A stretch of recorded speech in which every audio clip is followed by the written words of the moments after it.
as usual, welcome to the labs. And I've been on about this for a while, but yes, we have a secret project, and even zoomed into Mr. Pac-Man. A bit of it's interfering with the picture here. So let's zoom out, put you out of your misery, and we'll see what this thing is. Ta-da-da-da-da-da. In a billion bits, all over the lab floor. Da-da-da. Can you guess what it is? Well, what it's supposed to be is an Amstrad ALT-386SX computer dating from around about 88, 89. Obviously, it's not in one piece at the moment. It was when it arrived, but it's been stripped. If you don't know what one looks like, here's a nice picture to fill you in. This is a real classic computer.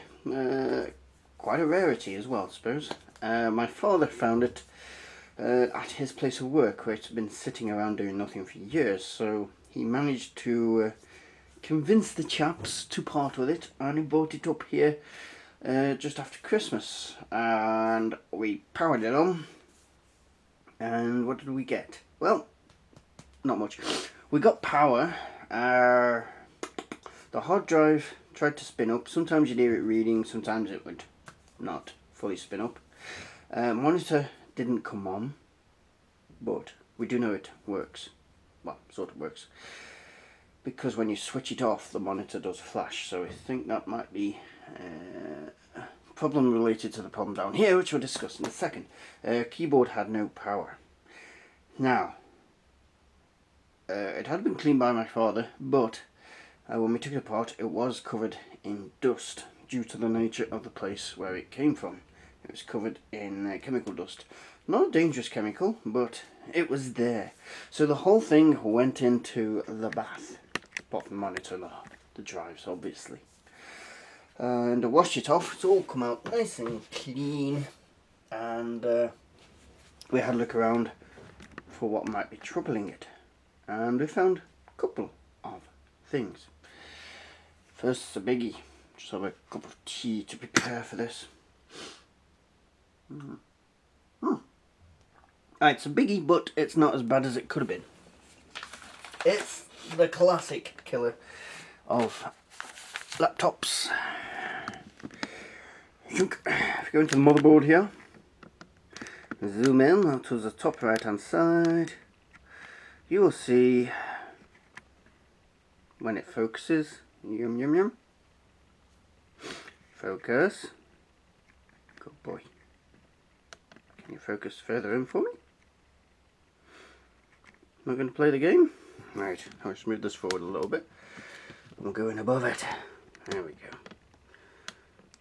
Where are you?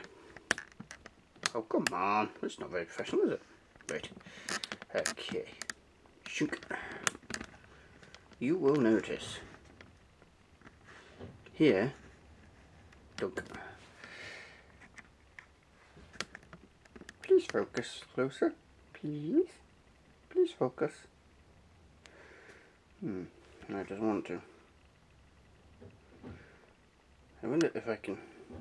Oh well, that will have to do. You'll notice this is where the battery used to be, and this is the bugger itself. Come here. Oh yeah, there you are.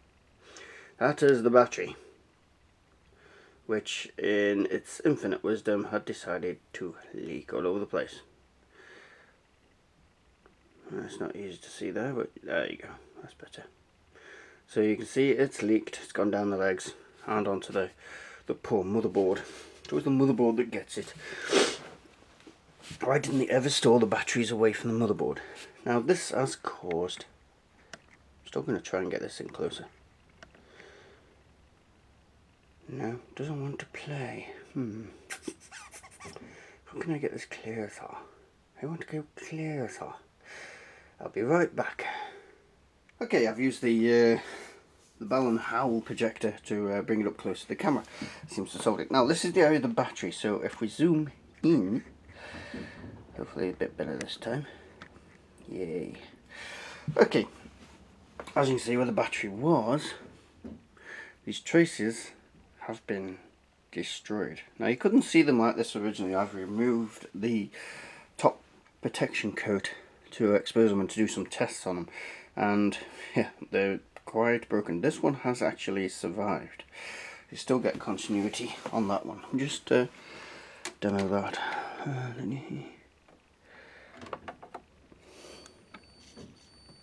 Yeah, so that one still works.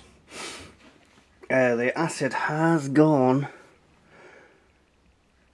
It's travelled quite a distance. It's gone up to these. It went up to these chips. Just loosen this off. Went up to these chips up here. This has been removed since, and it went on these chips here. Now, some of these traces look damaged. In fact, they are damaged, but they have survived. They are still showing continuity through these damaged traces here. So they've survived. That's good. You can see the acid actually here as it's gone through the layers. Now, another interesting thing here. The acid's travelled across the board. Hasn't touched these ones here. But up here,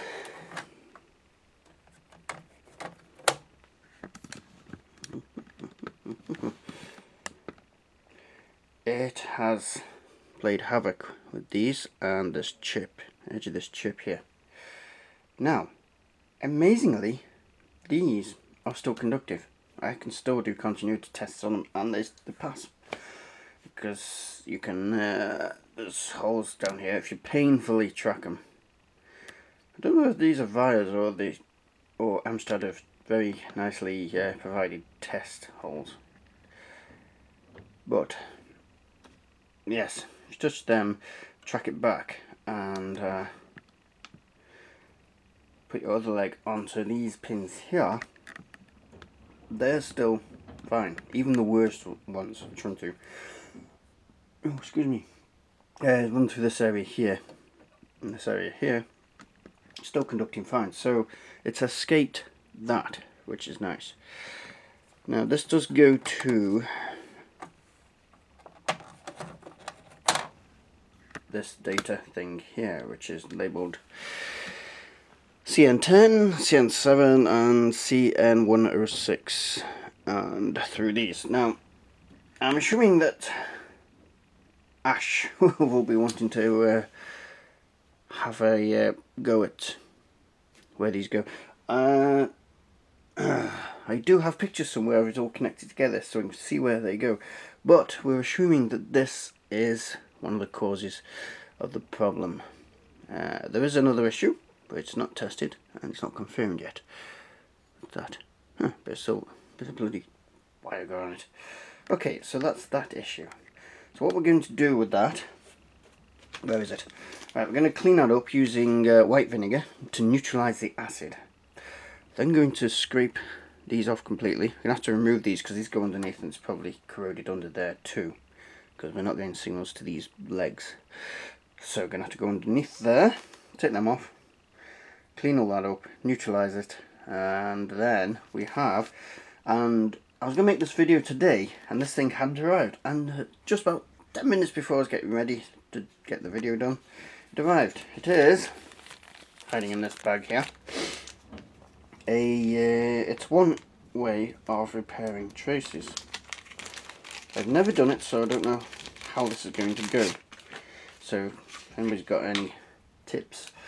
It is a circuit writer or a silver conductive pen. And what this does, basically, you redraw your traces. It's a silver compound, and then you let it dry for 24 hours, and hopefully that fixes the job.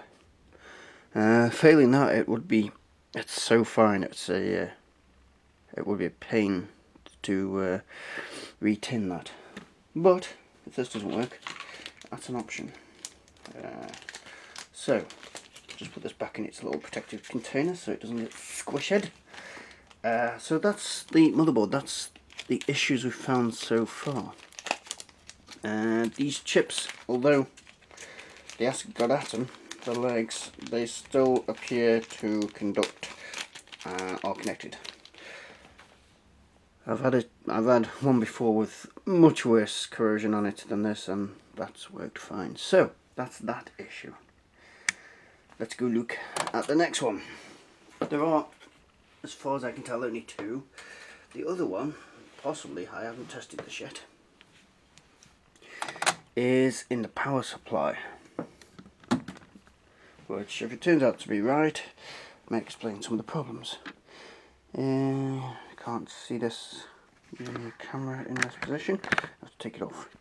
Down the back here, excuse me, just below this port, there it is, got a resistor, which has got some damage. So what I'm going to have to do is, because apparently that can be caused by other problems, but what you can do, if that problem is resolved, those resistors can still work. So I'm going to get it out and test it. I'll also be testing the outputs of all the pins on this board. Obviously, I don't know which is positive, negative, or anything, and it's going to be very difficult to get a picture of this to make a trace board up. Well, you could, I suppose, if Ash is interested. I could try and get some photos, and you can work out the pins if you want a challenge. And then, like with the power board on this carousel projector, we could work together to find out what ails it. If anything, it might be working fine when I test it. Failing diagrams being drawn, I can just connect one probe to the negative and run around these pins to see what's coming out, if it's within normal tolerances. Adjust a bot. I hate adjust a bots. Ooh, that's just gone very dark outside. Anyway, so that's the issues we found with it so far. So that's the secret project, and hopefully we can get it running again, and a real nice classic computer in the making. So, bit of work to do on it first, but I am going to finish the projector first, because although it's now working, and that video will be up soon showing you the repairs we did to it, the autofocus is still out, so we think there might be a transistor problem, so we've got to look into that. So, look forward to working on this one, because I'm doing traces is something I've not done before, so that's new ground for me. So, thank you all very much. You need to quit being dirty. You're a dirty boy.